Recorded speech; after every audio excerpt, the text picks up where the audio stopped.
Hey guys, I just made a full guide for you on how to transfer your Ethereum from Binance to your Trust wallet.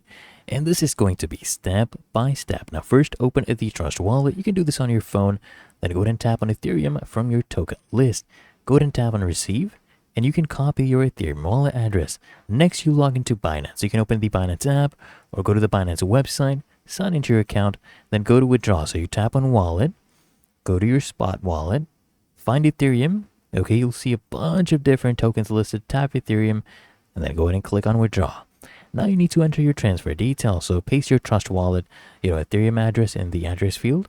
Select ERC20. Please do this one. Do not choose other chains unless you know Trust wallet supports them.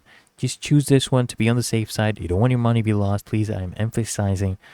Okay, just enter the amount you want to go ahead and send. And then just go ahead and tap on withdraw. Complete all the security verifications like two-factor authentication. Just wait for a few minutes and the network will process the transfer.